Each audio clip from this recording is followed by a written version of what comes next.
Hello friends, my name is Jitendra Chaudhary and I welcome to all of you to utilitarian IAS. दोस्तों, आज का जो topic होने वाला है बहुत ही इंटरेस्टिंग और बहुत ही मज़ेदार टॉपिक होने वाला है, जिस टॉपिक का नाम है बायोटिक इंटरैक्शंस।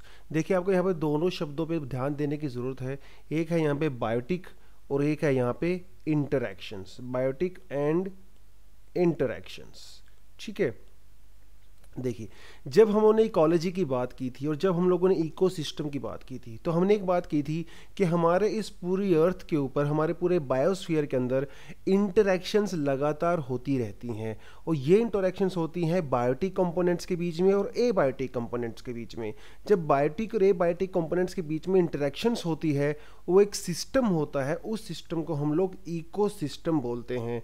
और साइंस की वो ब्रांच जो इस सिस्टम को, इस इंटरैक्शन को स्टडी करती है, उसे हम लोग इकोलॉजी कहते हैं। तो हमारे सर्वाइवल के लिए जितने भी ऑर्गेनिज्म आपको अपने आसपास दिखाई देते हैं, चाहे वो एनिमल लाइफ हो, चाहे वो प्लांट लाइफ हो, ये लोग तभी सर्वाइव कर पाते हैं जब ये दूसरे बायोटिक कंपोनेंट्स के साथ और एबायोटिक कंपोनेंट्स के साथ लगातार इंटरैक्शंस कर रहे हैं। तो यहाँ पे हम लोग एबायोटिक इंटरैक्शंस के बारे में बात नहीं करेंगे, यानी कि जो मैं हूँ, जो दूसरे ह्यूमन बींग्स हैं, दूसरे ऑर्गेनिजम्स हैं, वो टेम्परेचर के साथ क्या इंटरैक्शन करते हैं, प्रेशर के साथ क्या इंटरैक्शन करते हैं, ऑक्सीजन के साथ क्या इंटरैक्शन करते हैं, वाटर सॉइल के साथ क्या इंटरैक्शन करते हैं। नो, इस टॉपिक में हम लोग वो एबायोटिक इंटरैक्शंस के बारे में नहीं पढ़ने वाले हैं। यहाँ पे हम सिर्फ और सिर्फ पढ़ने वाले हैं बायोटिक इंटरैक्शंस के बीच में, यानी कि जो हमारे इकोसिस्टम का जो लिविंग पार्ट होता है, लिविंग पार्ट होता है, ठीक है, वो प्लांट्स भी हो सकता है, एनिमल्स भी हो सकता है, इनके बीच में किस तरह का इंटरैक्शन होता है, that is called biotic interaction. तो आज हम उस इंटरैक्शन के बारे में ही पढ़ेंगे कि इंटरैक्शन हमारे लिए ज़रूरी क्यों है, कितने टाइप की इंटरैक्शंस होती हैं, किस तरह से वो इंटरैक्शंस काम करती है। तो in this video I will be talking about only biotic interactions. देखिए, एक चीज़ तो आपको समझना बहुत ज़रूरी है कि बायोटिक इंटरैक्शन हमारे लिए क्यों ज़रूरी है, हमारे सर्वाइवल के लिए। देखिए, पहले हम लोग फूड चेन, फूड वेब और पिरामिड्स पढ़ चुके हैं।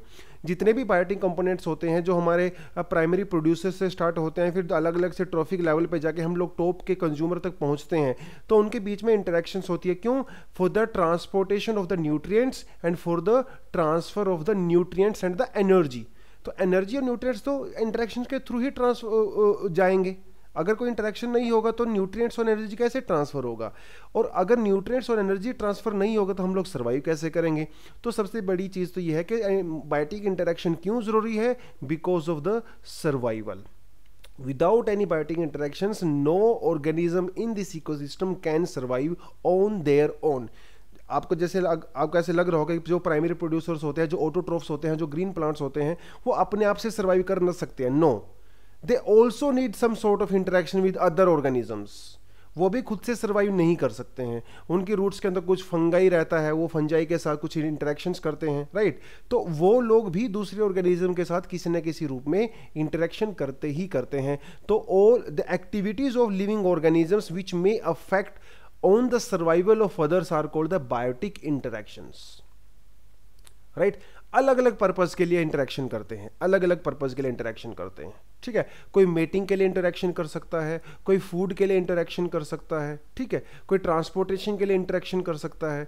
अलग अलग तरीके की इंटरेक्शन होती हैं, अलग अलग पर्पस से हो सकती है। सिर्फ ऐसा नहीं है कि हमेशा फूड के लिए ही होता है, ठीक है, दूसरे पर्पस के लिए भी हो सकता है। अगर एग्जाम में इस तरह की स्टेटमेंट आ जाए कि which of the following statement is true, अगर वहाँ पे इस तरह की स्टेटमेंट आ जाए कि biotic interactions take place only for the purpose of food, तो ओनली अगर वर्ड वहां पे आ गया तो समझो वह स्टेटमेंट रॉन्ग होगा। वैसे भी जब आपके प्रीलिम्स में एक्सट्रीम स्टेटमेंट्स आती हैं जहां पे ओनली तरह के वर्ड, इस तरह के वर्ड यूज किए जाते हैं, तो मोस्टली केसेस में वो रॉन्ग ही होता है, लाइक 90% केसेस में वो रॉन्ग होता है, ठीक है। सो एक ट्रिक है आपके लिए प्रीलिम से क्वेश्चन सोल्व करने का। अगर एक्सट्रीम स्टेटमेंट कहीं पे आ जाता है जहां पे लिखे one and only, this is the only thing, right, this is always wrong और ऑलवेज राइट, इस तरह की अगर एक्सट्रीम स्टेटमेंट आ जाती हैं तो 90% केसेस में दो स्टेटमेंट्स आर रॉन्ग। अगर आपको नहीं भी आता है तब भी आप उसको अटेम्प्ट कर सकते हो। देखिए, मैं 100% नहीं कह रहा हूँ, बट येस 90% केसेस में वो रॉन्ग ही होता है, बिकॉज हमारे जितने भी सिस्टम हैं एक्सट्रीम चीज़ें ना, क्योंकि हर जगह कुछ ना कुछ एक्सेप्शन आपको मिलेगा ही मिलेगा। तो ठीक है, आज मैं थोड़ा सा आपको ट्रिक मैंने बताया है प्रीलिम से क्वेश्चन सोल्व करने का। एक्सट्रीम स्टेटमेंट्स मोस्टली केसेस में रॉन्ग ही होती हैं, ठीक है। चलिए थोड़ा सा इसके बारे में हम आगे बात करते हैं। देखिए, बायोटिक इंटरेक्शंस ना बहुत ज़रूरी है। अगर बायोटिक इंटरेक्शन नहीं होगा तो हमारा इकोसिस्टम जो है वो डिसबैलेंस हो जाएगा। तो इकोसिस्टम के बैलेंस बनाने के लिए इंटरेक्शंस बहुत जरूरी है। लेकिन छोटा सा आपको एक एग्जांपल देता हूँ, छोटा सा एग्जांपल देता हूँ। जैसे किसी फॉरेस्ट के अंदर लायंस हैं या कार्निवोर्स हैं, हाई ऑर्डर कार्निवोर्स, जैसे लायन हो गया, टाइगर हो गया, ठीक है, they depend on the dears, right, जो वहाँ पे जो हर्बीवोर्स हैं। हमने डियर का एग्जांपल ले लेते हैं। तो वो जो लायंस हैं, जो वो टाइगर्स हैं, वो डियर के ऊपर जो है डिपेंडेंट हैं। तो लायंस के बीच में और डियर्स के बीच में इंटरेक्शन होता है। वो किस तरह का इंटरेक्शन होता है? वो होता है प्रीडेटर और प्रे, ठीक है, एक प्रीडेटर है, एक प्रे है। तो लायन हमारा प्रीडेटर है, जो डियर है वो हमारा प्रे है। तो एक हंट करता है, ठीक है, और एक खाया जाता है, को मार दिया जाता है। तो ये भी एक तरह की इंटरेक्शन होती है। तो होता क्या है, डियर की पॉपुलेशन जो है, अगर बहुत ज़्यादा डियर की पॉपुलेशन होना भी नुकसानदायक है, बिकॉज डियर जो है वो ग्रेजिंग करेंगे। अगर बहुत ज़्यादा डियर कहीं पे हो गए तो वो हमारा जो वहाँ पे ग्रीन ग्रास कवर होता है, उस ग्रीन ग्रास कवर को जो है वो डैमेज कर सकते हैं। ग्रीन ग्रास जो कवर होता है हमारे फॉरेस्ट के अंदर, जो ग्रास लैंड होती है, उसमें इतना ज़्यादा ग्रेजिंग करेंगे कि वहाँ पे ग्रास कम हो सकता है, हमारी सॉइल की क्वालिटी कम हो सकती है। इवन डेजर्टिफिकेशन को भी ये जो है ज़्यादा स्प्रेड कर सकता है अगर वहाँ पे हर्बीवोर ज़्यादा हो गए। तो हर्बीवोर की पॉपुलेशन जो है वो बैलेंस में रहे, इसके लिए वहाँ पे जो है कार्निवोर का होना भी बहुत ज़रूरी है। तो कार्निवोर होंगे जब वो हर्बीवोर्स को कंज्यूम करेंगे, उनको हंट करेंगे, ठीक है, तो उससे उनकी पॉपुलेशन जो है वो बैलेंस में रहती है। अब दूसरी बात, अगर वहाँ पे जो हंटर होते हैं, यानी कि जो प्रीडेटर्स होते हैं, जो कार्निवोर्स होते हैं, अगर उनकी पॉपुलेशन बहुत ज़्यादा हो गई, अगर उनकी पॉपुलेशन बहुत ज़्यादा गई और डियर अगर वहाँ पे कम हो गए, तब भी ये बैलेंस जो है वो इंटरेक्शन नहीं होगा, क्योंकि जो प्रेडेटर्स होंगे उस फॉरेस्ट में उनके लिए फूड की अवेलेबिलिटी कम हो जाएगी। तो उस थोड़े से फूड के लिए, थोड़े नंबर ऑफ डियर के लिए बहुत ज़्यादा प्रेडेटर आपस में फाइट करेंगे। तो डेफिनेटली बहुत, तो कुछ प्रेडेटर होंगे वो तो सर्वाइव ही नहीं कर पाएंगे हंगर की वजह से, right, so they will die. So ये जो इंटरेक्शंस होती है ना, ये हमारे इकोसिस्टम को बैलेंस बनाने के लिए भी बहुत ज़रूरी होती है। मैंने आपको यहाँ पे सिर्फ एक एग्जांपल दिया है। जैसे हम आगे इस टॉपिक में जाएंगे और बायोटिक इंटरेक्शंस के बारे में पढ़ेंगे, तो definitely I will go into much detail and I will give you more examples also, ठीक है। अब ये जो मैंने बायोटिक इंटरेक्शन का आपको एग्जांपल दिया, ये एक डियर का और एक लायन का एग्जांपल दिया है, ये किसी भी तरह से आप नहीं कह सकते हो कि ये फ्रेंडली है, क्योंकि इसमें एक जो है कंज्यूम कर रहा है और दूसरा यहाँ पे खाया जा रहा है। तो it is not a friendly interaction, और I would say this is not a positive interaction. ये पॉजिटिव इंटरेक्शन नहीं है, क्योंकि इसमें एक को अपनी जान से हाथ, आपकी जो है जान को से हाथ से को जो है वो उसकी जान जा रही है बेसिकली, ठीक है। So one is being killed and another one is consuming another organism. तो it is not positive in any sense. तो इस तरह की जो इंटरेक्शन होती है उसे बोलते हैं हम लोग नेगेटिव इंटरेक्शन। तो जो बायोटिक इंटरेक्शन बिटवीन अलग अलग ऑर्गेनिजम्स के बीच में होती है, अलग अलग जो स्पीसीज होते हैं उनके बीच में होती है, वो तीन तरह की हो सकती है। एक हो सकती है पॉजिटिव, मतलब पॉजिटिव नाम से ही पता चल रहा है, जिसमें दोनों को बेनिफिट होता है, ठीक है।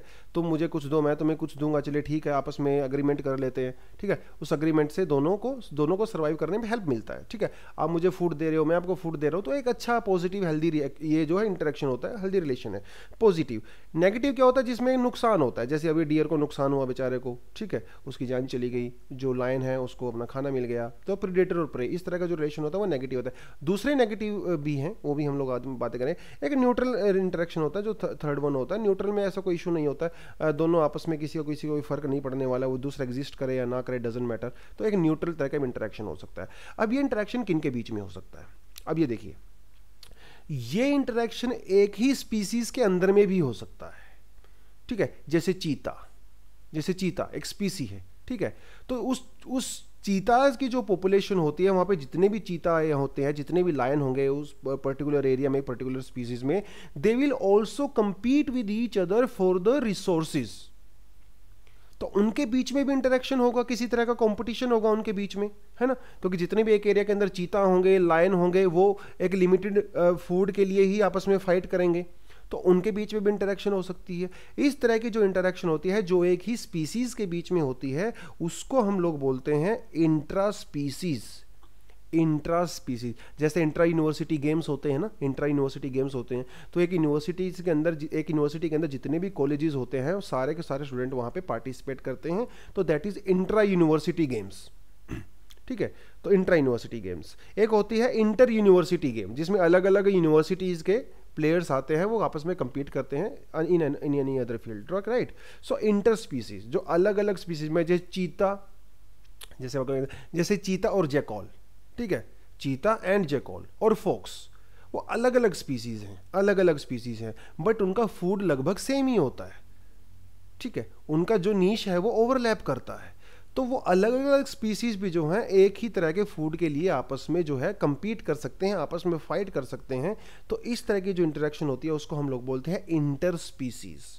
इंटर स्पीसीज, तो इंटर स्पीसीज होती है, ठीक है, वो होती है दो अलग अलग स्पीसीज के बीच में, और इंट्रा स्पीसीज होती है एक ही स्पीसीज की ऑर्गेनाइजेशन, जो ऑर्गेनिजम्स होते हैं उसके जो मेंबर्स होते हैं उनके बीच में, ठीक है। तो एक तो आपको ये ध्यान रखना है दो तरह की इंटरेक्शंस होती हैं, intra species and inter species. और दूसरा ये इंटरेक्शन जो है वो तीन तरह की हो सकती है, एक फ्रेंडली हो सकती है जिसे हम लोग पॉजिटिव इंटरेक्शन कहते हैं, एक जो है वो नॉन फ्रेंडली हो सकती है जिसको हम नेगेटिव इंटरेक्शन कहते हैं, और तीसरी होती है न्यूट्रल जिसमें किसी को किसी से ज़्यादा कोई मतलब नहीं होता है, ठीक है। तो चलिए थोड़ा सा हम लोग देख लेते हैं, इनके एग्जाम्पल देख लेते हैं।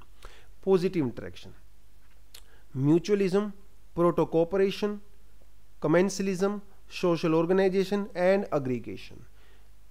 ये पांच तरह की हमारे पास जो है पॉजिटिव इंटरेक्शन होती है, ठीक है। इसमें किसी को कोई नुकसान नहीं है, इसमें सिर्फ फायदा ही फायदा है, आपको ये ध्यान रखना है। तो सबसे पहले बात करते हैं mutualism. Mutualism like it's a mutual relationship, है ना, दो पार्टीज के बीच में म्यूचुअल रिलेशनशिप है। म्यूचुअल रिलेशन जैसे मेरे बीच में और आपके बीच में भी एक म्यूचुअल रिलेशनशिप है, ठीक है। आप मुझे कुछ दे रहे हो, बदले मैं आपको अपनी सर्विसेज दे रहा हूँ। एक टीचर और स्टूडेंट के बीच में भी म्यूचुअल रिलेशन होता है, ठीक है। जो स्टूडेंट फीस पे करते हैं उसी फीस से टीचर की सैलरी जाती है, ठीक है। और स्टूडेंट को क्या बेनिफिट है, स्टूडेंट को सर्विस मिल रही है, जो टीचर उनको पढ़ा रहा है टीचर को अपनी सैलरी मिल रही है, ठीक है। तो ये भी एक म्यूचुअल रिलेशनशिप है। हमारे बीच में गवर्नमेंट के बीच में भी म्यूचुअल रिलेशनशिप है, हम गवर्नमेंट को टैक्सेस देते हैं, ठीक है, और गवर्नमेंट हमको सर्विसेज देती है, रोड्स बना के देती है, हमें सिक्योरिटी देती है, पुलिस, आर्मी, वो सारी की सारी चीज़ें, हॉस्पिटल्स एंड ऑल दैट। तो इट्स अ म्यूचुअल रिलेशनशिप जहाँ पे दो पार्टी होती हैं, दोनों पार्टीज को आपस में बेनिफिट होता है एक दूसरे से। That sort of relationship, that sort of interaction is called mutualism, ठीक है। ये हमारे इकोसिस्टम के अंदर भी होता है, ये हमारे इकोसिस्टम के अंदर भी होता है। चलिए थोड़ा सा इसको हम लोग डिटेल में जान लेते हैं। नेगेटिव इंटरेक्शंस के भी कुछ एग्जांपल हैं, predation, parasitism, competition, amensalism etcetera etcetera, ठीक है। तो इसके बारे में हम थोड़ा सा आगे डिटेल में देखेंगे, पहले हम लोग पॉजिटिव को देख लेते हैं। Mutualism and proto cooperation. Mutualism and proto cooperation, देखिए म्यूचुअलिज्म के मैंने आपको पहले ही बता दिया, इसमें दो पार्टी होती हैं, दोनों को ही एक दूसरे से बेनिफिट होता है, ठीक है। That is called mutual relationship और that is called mutualism. Mutualism, ठीक है। तो इसमें दो पार्टी होती हैं, तो जो पार्टी दूसरी पार्टी के ऊपर डिपेंडेंट होती है उसको बोलते हैं सिम्बायंट्स, दे आर कॉल्ड सिम्बायंट्स। तो जो पार्टी से इन्वॉल्व होती हैं उनको बोलते हैं हम सिम्बायंट्स, और इस तरह के जो उनके बीच में रिलेशंस होती है उसको बोलते हैं सिम्बायोटिक रिलेशनशिप। सिम्बायोटिक रिलेशनशिप, तो दो पार्टी जो इसमें इन्वॉल्व होती हैं उस और उनके बीच में जो रिलेशन होता है उसे हम लोग म्यूचुअलिज्म भी बोल सकते हैं, उसे हम लोग सिम्बायोटिक रिलेशनशिप भी बोलते हैं, और इंडिविजुअल पार्टीज को हम लोग बोलते हैं सिम्बायंट्स। आपको ध्यान रहेगा ये, उसे बोलते हैं सिम्बायंट्स। अब यहाँ पे दो जो है टर्म मैंने यूज की हैं, एक यूज की है म्यूचुअलिज्म, दूसरी यूज की है प्रोटो कोऑपरेशन। प्रोटो कोऑपरेशन, ठीक है। अब यहां पे देखिए दो चीजें होंगी, जब दो पार्टी जब होती हैं वो एक दूसरे के बिना सरवाइव नहीं कर पाते हैं, ठीक है, एक दूसरे के बिना सरवाइव नहीं कर पाते हैं, मतलब उनको एक दूसरे की जरूरत है। दैट रिलेशनशिप इज ऑब्लिगेटरी, मतलब they can not survive with another party, without another party. That sort of relationship is called mutual relationship और म्यूचुअलिज्म। कई बार ऐसा होता है, इस तरह का रिलेशनशिप होता है जिसमें एक पार्टी दूसरी पार्टी के बिना सर्वाइव कर सकती है, उसे हम बोलते हैं प्रोटो कोऑपरेशन। है दोनों म्यूचुअल रिलेशनशिप में ही, लेकिन कई बार जो है वो आपस में एक दूसरे के बिना सर्वाइव कर ही नहीं सकते। That is called mutualism, and a little bit modification of mutualism is called proto cooperation. Proto cooperation मतलब जब एक पार्टी दूसरी पार्टी के बिना इंडिविजुअली भी सर्वाइव कर सकती है with the help of another organism, ठीक है, that is called proto cooperation. Cooperation है वो, but it is some sort of like they can survive in isolation also, एक दूसरे के बिना भी सर्वाइव कर सकती हैं। ठीक है, देखिए यहाँ पे एक दो पिक्चर्स हैं, फिर उसके बाद मैं थोड़ा सा आपको डिटेल में देता हूँ। देखिए ये एलिगेटर है, ठीक है, एलिगेटर है, कार्निवोर है, और ये आप देख सकते हो यहाँ पे एक छोटा सा बर्ड देख सकते हो। ठीक है, अब आप देख रहे होंगे कि यहाँ पे एलिगेटर के मुंह के अंदर ये बर्ड बैठा हुआ है, तो इस बर्ड की जान को खतरा है। देखने में तो ऐसा लग रहा है, बट ऐसा एक्चुअली में है नहीं।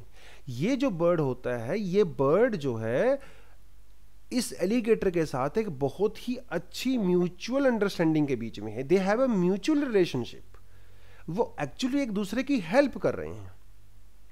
देखिए जब एलिगेटर जो है वो कंज्यूम करता है, हर्बीवोर्स को कंज्यूम करता है, तो कुछ जो रेजिड्यूल्स होते हैं, कुछ जो वेस्ट मटेरियल होता है, वो इसके दांतों के बीच में फंस जाता है, और उसमें कई बार जो है किसी तरह के जो है बैक्टीरियाज डेवलप हो जाते हैं। वो बैक्टीरिया जो है इस एलिगेटर के लिए को नुकसान पहुंचाते हैं। ठीक है, वो दांतों में, कई बार हम लोग भी खाना खाते हैं और दांतों में कुछ फंसा रहता है, फूड रोटी वगैरह फंसा रहता है ना, तो over a period of time क्या होता है, अगर वो ज़्यादा फंसता रहता है, कि कुछ लोग ज़्यादा कंज्यूम करते हैं, जैसे चॉकलेट वगैरह खाते हैं, ज़्यादा खाना खाते हैं, मुंह वगैरह धोते नहीं है, कुल्ला नहीं करते हैं, तो वहाँ पे कुछ जो है बैक्टीरिया वगैरह डिवेलप हो सकते हैं, वो आपके दांतों को नुकसान पहुँचा सकते हैं। तो something happens with alligator also. ठीक है, तो वो जो रेजिडुअल्स होते हैं, जो फूड के बचता है, वेस्ट बचता है, कई बार वो दांतों में फंसा रहता है, तो ये बर्ड क्या करता है, वो बर्ड उनको साफ करता है, वो बर्ड उनको साफ करता है। बर्ड आराम से यहाँ पे बैठता है, चिल करता है, आराम से उसको कंज्यूम करता है। ठीक है, तो इससे एलिगेटर को क्या फायदा हुआ, एलिगेटर के जो है दांत साफ हो गए, दांत साफ हो गए, राइट, और बर्ड को क्या फायदा हुआ, इसको फूड मिल गया।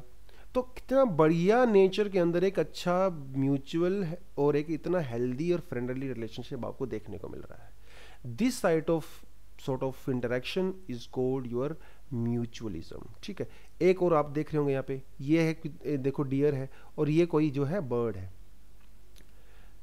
ये बर्ड है।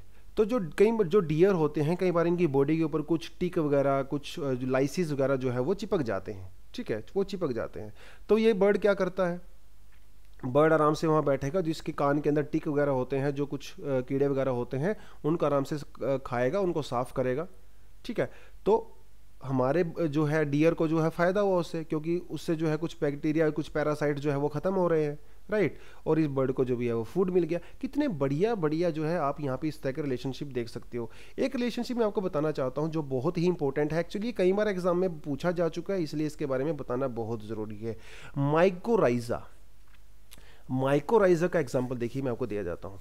जो हमारे आसपास जो नेचर में एक्चुअली ये जो मोर देन 80% जो प्लांट्स होते हैं, उनके बीच में जो है, उनमें जो है माइकोराइजा जो है रिलेशनशिप होता है। माइकोराइजा रिलेशनशिप किस किस के बीच में होता है, ये होता है बड़े ट्री के बीच में, एक बड़े ट्री के बीच में, ठीक है, ट्री और फंजाई, इसे आप फंजाई पढ़ोगे, इसे फंगी और फंगी नहीं बोलते, इट इज कॉल्ड फंजाई और it is called fungi, right. तो ये होता है जो हमारे बड़े टेबुलर जो ट्री होते हैं, जो बड़े बड़े ट्री होते हैं, ठीक है, उनके बीच में और फंजाई के बीच में जो है एक म्यूचुअल रिलेशनशिप होता है, एक म्यूचुअल रिलेशनशिप होता है। देखिए इस तरह की जो रूट्स होती हैं वो सोइल के अंदर होते हैं। सपोज ये हमारी जो है यहाँ से ग्राउंड है और इससे नीचे जो है हमारा वो सोइल स्टार्ट हो जाता है, तो हमारा जो ट्री होता है उसके रूट्स जो है वो सोइल के अंदर जो है वो पेनिट्रेट करते हैं, जस्ट लाइक दैट। अब यहाँ पे देखिए, सपोज इस सोइल में जो है वो फॉस्फेट की कमी है, इस सोइल में जो है फॉस्फेट की कमी है, और इस प्लांट को ग्रो करने के लिए जो फॉस्फेट भी चाहिए, इसको ग्रो करने के लिए नाइट्रोजन भी चाहिए, बहुत ही एसेंशियल ये न्यूट्रिएंट्स होते हैं हमारे प्लांट के लिए, ठीक है। लेकिन इसके पास उनकी कमी है, वो सोइल में जो है नाइट्रोजन नहीं है, सोइल में जो है फॉस्फेट नहीं है, तो एक जो स्मॉल फंगाई होता है, देखिए कभी कभी आपने देखा होगा, आप कोई ट्री वगैरह को जो है उसको अगर आप थोड़ा सा खोद के देखोगे, उसके जड़ों में आपको जो है वाइट कलर की ऐसे आपको फंगाई टाइप की दिखाई देगा, वाइट कलर का, तो ऐसे ऐसे वाइट कलर की जो है वो बिल्कुल ही थीन कलर की थीन जो है वाइट कलर की इस तरह से वायर्स टाइप की आपको दिखाई देती हैं उनकी बड़ी बड़ी जड़ों में, वही फंगाई होता है, ठीक है। अब ये फंगाई क्या करता है, फंगाई जो है वो वाटर को अब्जॉर्ब करता है, जो वाटर को एब्जॉर्ब करता है हमारी सोइल के अंदर। सिर्फ वाटर को ही एब्जॉर्ब नहीं करता है, वो न्यूट्रिएंट्स को भी एब्जॉर्ब करता है। ये फंगाई क्या करता है, वो फंगाई जो है हमारे ट्री के रूट्स के साथ जो है वो चिपक जाता है, कई बार वो रूट्स के अंदर भी एंट्री कर जाता है।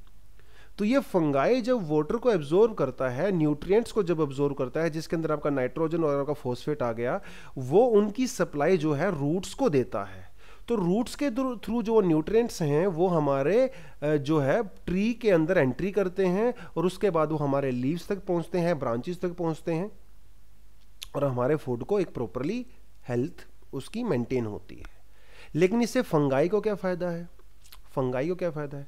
ठीक है, देखिए फंगाई को चाहिए फूड, ठीक है, फंगाई को चाहिए फूड, तो फंगाई को चाहिए डेक्स्ट्रोस।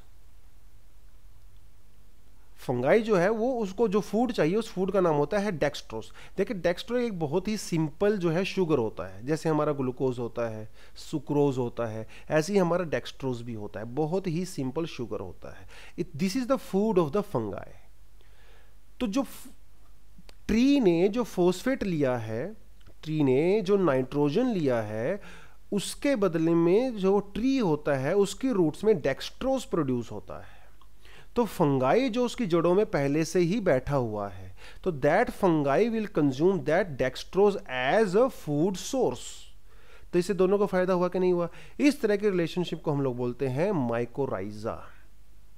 और ये माइकोराइजल जो है वो फंगाई होता है, mycorrhizal fungi. So there is a healthy relationship between plants and the fungi which is mycorrhizal fungi, और इस रिलेशनशिप को बोलते हैं हम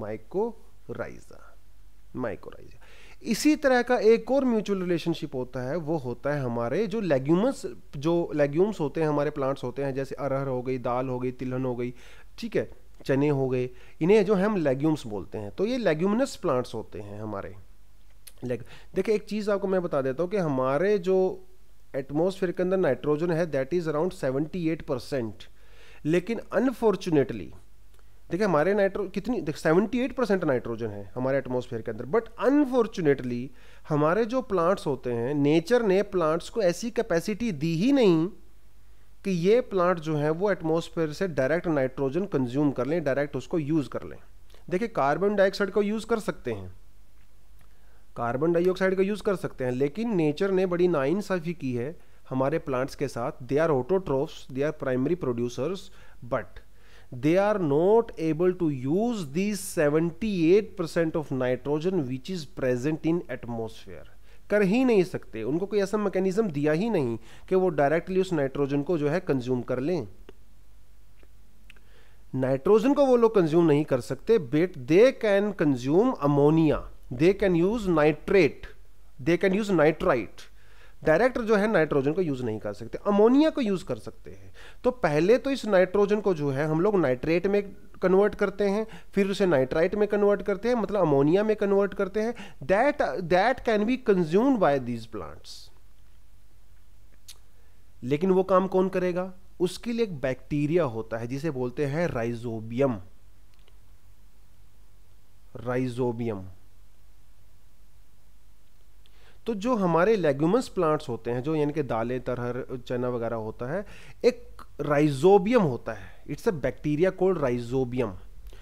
वो माइकोराइजा जैसा ही होता है, लेकिन उसका जो है पर्पस अलग है।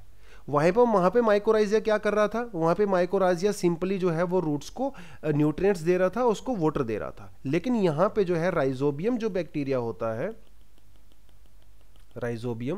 राइजोबियम क्या करता है? जो नाइट्रोजन होती है एटमॉस्फेयर के अंदर, यानी हमारी सोइल के अंदर जो फ्री नाइट्रोजन होती है, उसको फिक्सेशन करता है। फिक्सेशन यानी कि उसको फिक्स करता है, उसको ऐसे ढंग से फिक्स करता है कि हमारे प्लांट्स के रूट्स उसको यूज कर सकें।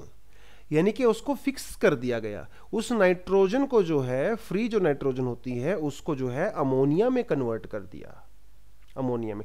Now that can be used by these plant roots.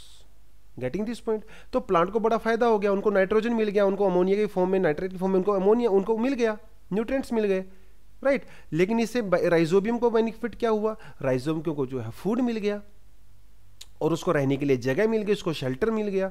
तो that is also very beautiful example of mutual relationship between leguminous plants and rhizobium. It is also an example of your mutual relationship, जैसे mycorrhiza हो गया और जैसे आपका rhizobium हो गया। एक और आपका एग्जांपल देता हूं, ये भी कई बार आप एग्जाम में मेंशन कर सकते हो, इसको बता सकते हो, एग्जाम में भी कई बार ये एग्जांपल पूछा गया है। देखिए हमारे जो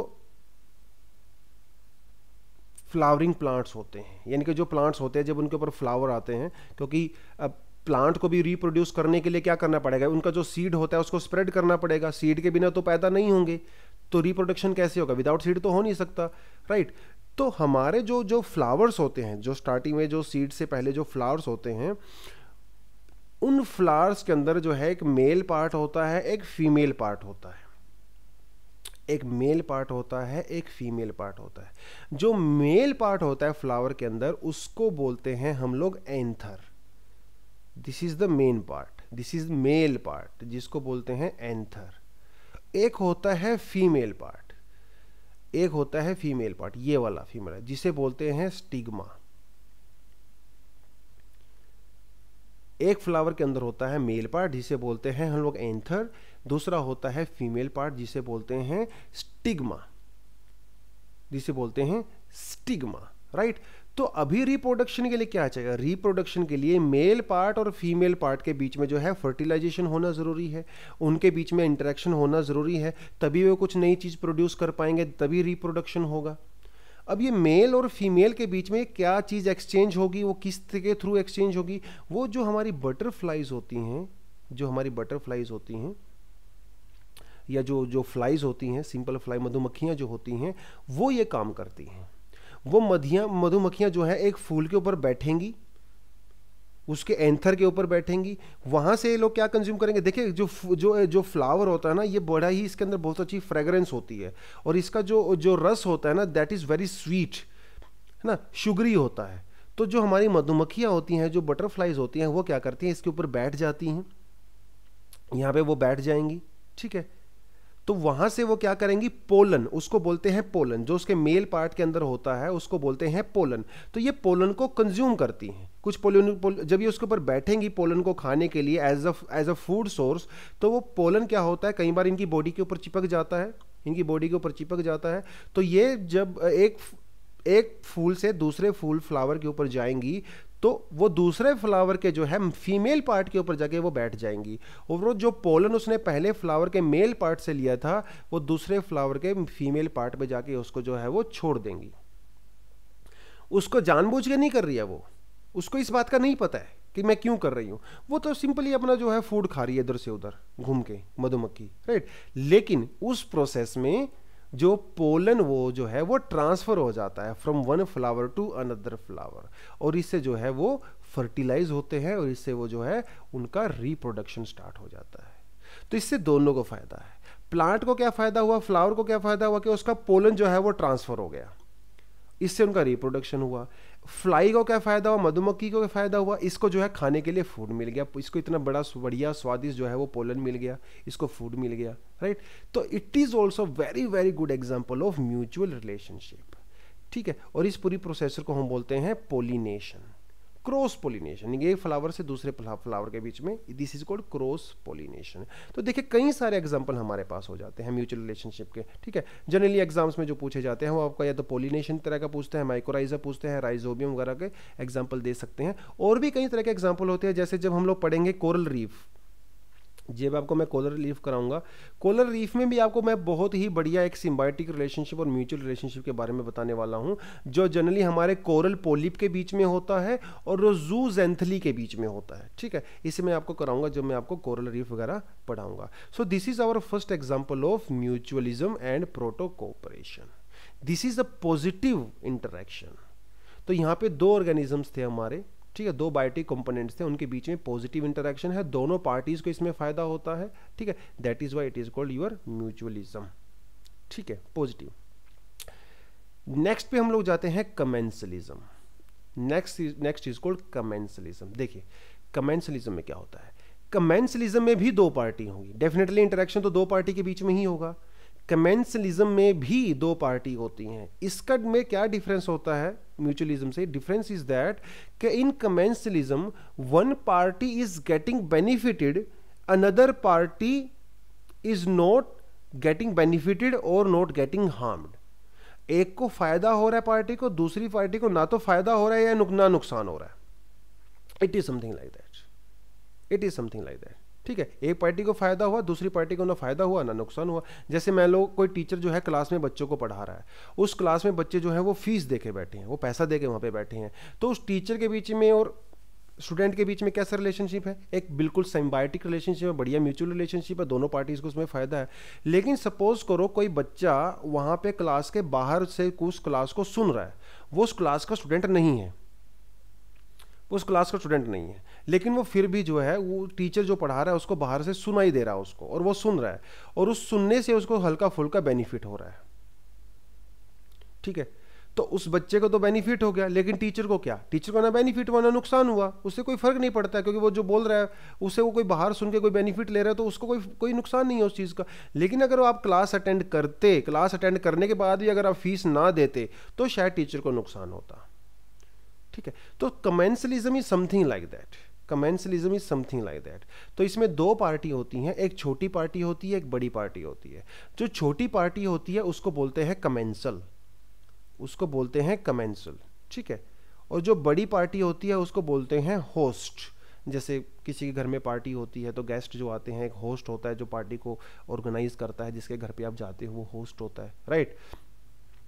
तो छोटी पार्टी होती है उसे बोलते हैं कमेंसल, बड़ी पार्टी को हम लोग बोलते हैं होस्ट। इसमें किस तरह का रिलेशनशिप होता है? रिलेशन होता है एक पार्टी को इसमें जो है बेनिफिट होता है, ठीक है, जो कमेंसल होता है, जो छोटी पार्टी होती है उसको बेनिफिट होता है, जो बड़ी पार्टी होती है उसको ना फायदा होता है ना नुकसान होता है। और ये जो छोटी पार्टी बड़ी पार्टी से किस तरह का क्यों ऐसा इंटरेक्शन क्यों करती है? हो सकता है वो शेल्टर के लिए करे, हो सकता है वो फूड के लिए करे, हो सकता है वो उसको एक जगह से दूसरी जगह पे जाना हो उस मोमेंट के लिए करे, ट्रांसपोर्टेशन के लिए करे, किसी भी तरह की चीज़ के लिए कर सकती है। ठीक है, तो कमेंसलिज्म में एक चीज़ आपको समझनी है, जो मेन इसका पार्ट है वो यही है कि in commensalism there are two parties, one party smaller, another party is bigger. तो स्मॉलर जो होगी उसको बोलते हैं कमेंसल, बड़ी जो होती है उसको बोलते हैं host. In this kind of interaction one party is getting benefited and another party is neither getting benefited nor getting harmed. That kind of interaction is called your commensalism. देखिए इसका मैं आपको एग्जाम्पल देता हूँ, कई बार आपने देखा होगा जैसे जो भैंस वगैरह होती हैं, जो गाय होती हैं, वो ऐसे जो है वो ग्रेजिंग कर रही होती हैं। ठीक है, ऐसे पार्क वार में घास वास कहीं होता है तो वहाँ पे वो आराम से चल रही होती हैं। उसके आपने एक और चीज़ देखा, कई बार वो जब ऐसे घास वास खा रही होती हैं ऐसे पार्क में कहीं ग्राउंड में, तो उनके जो पैर होते हैं वो पैरों से क्या करती हैं, अननोइंगली सोइल को जो है थोड़ा सा वो ऐसे डिगअप करती हैं, हल्का सा सोइल को, तो ऊपर वाली जो घास होती है वो थोड़ा सा निकलने लगती है उनके पैरों की वजह से। तो जो सोइल के अंदर कुछ कीड़े वगैरह होते हैं वो भी बाहर आ जाते हैं उसकी वजह से, क्योंकि जब वो स्क्रैच होगा सरफेस तो वो कीड़े वगैरह थोड़े से बाहर आ जाते हैं। उन कीड़ों को खाने के लिए कुछ बर्ड्स वगैरह वहाँ पे, कुछ बगुले वगैरह, कुछ चिड़िया वगैरह कुछ होता है वहाँ पे, तो वो खाने के लिए उसको आ जाते हैं, राइट। अब इस पूरी प्रोसेस से उस गाय को, उस भैंस को क्या फायदा हुआ? कोई फायदा नहीं हुआ। कुछ नुकसान हुआ? कोई नुकसान नहीं हुआ, क्योंकि वो तो अपनी मस्ती में जो है वो घास को कंज्यूम कर रही है, हर्बीवोर है ना, तो वो आराम से ऑटोट्रोफ को कंज्यूम करे, ग्रास को कंज्यूम कर रही है। लेकिन बेनिफिट किसको हुआ? जो बर्ड होता है उसको बेनिफिट होता है। ठीक है, तो that sort of interaction is called commensalism, that sort of interaction is called commensalism. देखिए इसमें एक और एग्जांपल देता हूं आपको। जो जैकॉल होते हैं, तो जैकॉल जब बूढ़ा हो जाता है, ठीक है, तो जो जैकॉल की जो ट्राइब होती है, उनकी जो सर्कल होता है जैकॉल्स का, उनकी जो ट्राइब होता है, तो एक जो ओल्ड एज जो जैकॉल होता है, बिकॉज वो शिकार नहीं कर सकता, तो वो अपनी ट्राइब के ऊपर जो है किसी तरह का बोझ बन जाता है, लायबिलिटी बन जाता है। तो दूसरे जो जैकॉल होते हैं, जो यंग जैकॉल होते हैं, वो उस जैकॉल को अपनी ट्राइब से जो है बाहर निकाल देते हैं, उसको बाहर भेज देते हैं, यानी उसको वहाँ से निकाल देते हैं, बिकॉज वो लायबिलिटी हो गया ग्रुप के लिए। तो वो जैकॉल क्या करता है, ये देखो जैकॉल के पास सीधा ऑप्शन है कि वो आराम से कोने में बैठा रहे, मरने का इंतजार करे, ठीक है, एक दिन मौत आ जाएगी, क्योंकि वैसे भी उसको कुछ फूड मिल ही नहीं रहा अपने ग्रुप से, तो लेकिन ऐसा नहीं करता वो जैकॉल क्या करता है, जो उस एरिया में कुछ टाइगर होते हैं, जो लायन होते हैं, वो उनको जो है वो ट्रैक करता है, उनको जो है उनका पीछा करता है, धीरे धीरे चुपचाप उनका पीछा करता है। जो टाइगर जो लायन होते हैं, जब वो अपना शिकार ढूंढते हैं, जैसे उन्होंने किसी डियर को हंट किया, तो जब वो टाइगर जो लायन होता है वो डियर को पूरा खा लेता है, उसको कंज्यूम कर लेता है, जो बाद में थोड़ा बहुत बचता है, देखो वो तो उसको कंज्यूम करके निकल गया, टाइगर तो उसको कंज्यूम करके निकल गया, लेकिन पीछे से कुछ जो बचा हुआ वेस्ट मटेरियल होता है, उस वेस्ट मटेरियल को जो बूढ़ा जैकॉल था बेचारा बाद में जाके उसको कंज्यूम करता है, राइट। तो इस पूरे प्रोसीजर में लायन को क्या बेनिफिट हुआ, टाइगर को क्या बेनिफिट हुआ? कोई बेनिफिट नहीं हुआ। उसको कुछ नुकसान हुआ? कोई नुकसान नहीं हुआ, क्योंकि जो उसको खाना था वो तो खा ही चुका था वो। लेकिन ये जो जैकॉल को इसमें बेनिफिट हुआ है, ठीक है, तो that is also one example of commensalism. तो इसमें एक पार्टी को बेनिफिट होता है, दूसरी पार्टी को ना तो बेनिफिट होता है ना वो उसको हार्म होता है। That sort of interaction is called commensalism. ठीक है, it is also an example of positive interaction. Social organization, that is our third type of interaction, social organization. देखिए, नाम से ही पता चल रहा है सोशल ऑर्गेनाइजेशन। हम लोग भी सोशल ऑर्गेनाइजेशन करते हैं, अर्बन एरियाज में रहते हैं, रूरल एरियाज में रहते हैं। हम आइसोलेटेड जंगल में अकेला पर्सन तो नहीं रहता है ना, हम सोशल एनिमल हैं, तो हम लोग भी ग्रुप में रहना पसंद करते हैं, लार्ज पॉपुलेशन में रहना पसंद करते हैं, घर बनाते हैं, पड़ोस मोहल्ला शहर पूरा होता है हमारा सोशल ऑर्गेनाइजेशन, ठीक है। तो आप हम लोग उसमें अपना एग्जाम्पल भी दे सकते हैं। लेकिन अगर आपको अपने आसपास दूसरे एग्जाम्पल देखने हो, जैसे आप जो है आंट्स का एग्जाम्पल दे सकते हो, जो चींटियां होती हैं, बड़ी बड़ी कॉलोनी में रहते हैं, उस कॉलोनी के अंदर मिलियंस ऑफ जो है वो आंट्स रहती हैं, मिलियंस, ठीक है, और वो एक इकट्ठा मिलके काम करती हैं। वो फूड उनको ढूंढना है तो वो फूड के लिए इकट्ठा काम करती हैं, ठीक है, अपनी टेरिटरी को प्रोटेक्ट भी करती हैं। तो that sort of organisation is called social organisation. Bee hive आपने देखा होगा, मधुमक्खियों का छत्ता आपने देखा होगा, कितना बढ़िया उनके अंदर ऑर्डर होता है, बहुत सोशल एकदम ऑर्डर में हायरार्की होती है। एक क्वीन होती है, उसके बाद जो है लेबर क्लास होती है, उसके बाद जो है वो सोल्जर क्लास होती है। सोल्जर क्या करते हैं, वो प्रोटेक्ट करते हैं बी हाइव को। लेबर होती है, वो फूड को कलेक्ट करके लेके आते हैं इधर उधर से, ठीक है। सोल्जर होते हैं वो, जो उनकी क्वीन होती है, क्वीन की रक्षा करते हैं। क्वीन क्या करती है, वो बच्चे पैदा करती है। तो एक बहुत ही हायरार्किकल और बहुत ही ऑर्डर वे में जो है वो बीज जो है अपने सोशल ऑर्गेनाइजेशन को मेंटेन करते हैं, ठीक है। सो दैट्स उनके बीच में जिस तरह का इंटरेक्शन होता है, that sort of interaction is called social organisation, ठीक है। तो ये सबके लिए बेनिफिशियल होता है, ठीक है। इसमें लेबर ऑफ डिवीजन भी होता है, जैसे अभी मैंने को बताया क्वीन होगी, एक लेबर क्लास बीज होती हैं, दूसरा जो है सोल्जर क्लास बीज होती है, और आपस में सब लोग रहते हैं। तो एक प्रॉपर सोशल हार्मनी के साथ एक हायरार्किकल मैनर में वो लोग रहते हैं। दैट सॉर्ट ऑफ ऑर्गेनाइजेशन और that sort of interaction is called social organisation, ठीक है। चलिए अगले पे चलते हैं। अग्रीगेशन। अग्रीगेट का मतलब क्या होता है, जब किसी को आप सम करते हो, उनको टोटल करते हो, ठीक है। अग्रीगेशन यानी कि जब वो नंबर्स उनके ज़्यादा हो। देखिए एक आएग्जाम्पल, आजकल तो ये न्यूज़ में भी चल रहा है, करंट अफेयर में आपको क्वेश्चन पूछ सकता है। अभी इंडिया के ऊपर को है लोकस्ट अटैक हुआ था, ठीक है। They are like a grasshopper, they are called locust, ठीक है। लोकस्ट अटैक हुआ था। ये जनरली आपका जो है सोमालिया, कीनिया, ईस्टर्न अफ्रीका से होता हुआ, फिर ये ईरान, इराक होता हुआ, पाकिस्तान से होता हुआ, फिर ये इंडिया में एंटर किया, राजस्थान वाले एरिया में, फिर सेंट्रल इंडिया में चला गया। तो millions and millions of locust जो है वो इकट्ठे हो जाते हैं। उसके बाद वो एक एज अ यूनिट जो है वो एज अ यूनिट वो ट्रेवल करते हैं, एज अ यूनिट। बट ये इनका रियल नेचर नहीं है लोकस्ट का। लोकस्ट जो होते हैं, जो ग्रास होपर होते हैं, आपके आसपास नजर आते होंगे, ठीक है, पेड़ों वेड़ों में, जैसे झाड़ी वाड़ियों में नजर आते होंगे। वो जनरली जो है अकेला रहना पसंद करते हैं। एक सोलिटरी एनिमल है, ये अकेला रहना पसंद करता है जनरली, ठीक है। अकेला रहता है, आराम से अकेला चिल करता है। लेकिन कभी कभी जो है ये जो लोकस्ट होते हैं या जो कुछ दूसरे ऑर्गेनिज्म होते हैं, ये ग्रुपिंग कर लेते हैं और एक छोटे से एरिया में ही जो है कॉन्सेंट्रेट हो जाते हैं ग्रुपिंग करने के बाद। तो जब ये जब 1 2 3 4 100 200 300 400 1000 मिलियंस में जब ये एक साथ आ जाते हैं, इतना ग्रुपिंग कर लेते हैं, तो उस स्टेज को बोलते हैं ग्रीगेरियस स्टेज। तो पहले तो ये सोलिटरी रहते हैं, उसके बाद ये जो है ग्रीगेरियस स्टेज में आ जाते हैं।